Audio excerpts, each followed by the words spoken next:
Bonjour Jean-François Clairvoy.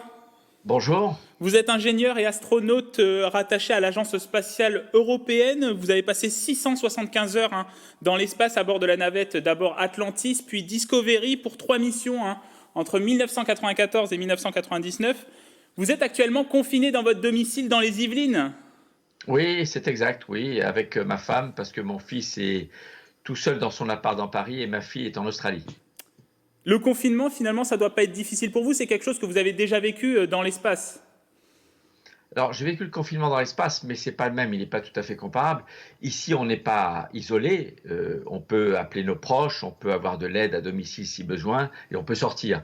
Nous, dans l'espace, on est confinés parce que dehors, le milieu est extrême et invivable, donc nous sommes dans un confinement étanche et tout petit. Alors, ça varie avec la durée et le nombre d'équipages. C'est-à-dire que dans le Soyouz, la capsule russe, c'est 3 personnes pendant 2 jours maximum dans l'équivalent d'un 5 mètres carrés. Dans la navette spatiale, dans le cockpit, c'est l'équivalent d'un 10 à 12 mètres carrés pour 6 à 7 personnes pendant 15 jours. Mais dans la station spatiale internationale, c'est l'équivalent d'un 300 mètres carrés pour 6 personnes pendant 6 mois. Donc vous voyez, le confinement dépend beaucoup, les conditions de confinement, du volume, du nombre de personnes et bien sûr de la durée. Donc le confinement, je l'ai connu aussi un peu similaire à celui qu'on vit maintenant. Avant le vol, tous les astronautes sont en quarantaine pendant une quinzaine de jours pour éviter d'attraper une maladie au dernier moment. Parfois, ils sont en quarantaine après, c'est arrivé rarement, mais c'est arrivé, pour éviter de contaminer le public à l'extérieur avec des éventuels microbes ramenés du milieu extraterrestre. C'est le cas des missions Apollo, par exemple. Dans quel état d'esprit on se trouve dans un confinement, alors dans l'espace, mais aussi sur Terre pour la préparation de ces voyages? Alors effectivement, c'est une bonne question. La différence fondamentale entre le confinement que nous vivons tous en ce moment et le nôtre dans l'espace, c'est que celui que nous avons dans l'espace, on y est préparé. On n'y pense même pas. On sait qu'on a besoin d'être protégé et notre confinement, pour nous, c'est un abri, c'est une fonction protectrice et on est obligé de l'accepter pour la mission qu'on a acceptée et on y est préparé. Là, il y a une grande majorité des gens qui ne sont pas du tout préparés. Ils n'ont jamais vécu le confinement. À part celui qui est randonneur, qui fait du camping dans des milieux un peu extrêmes, il sait ce que c'est.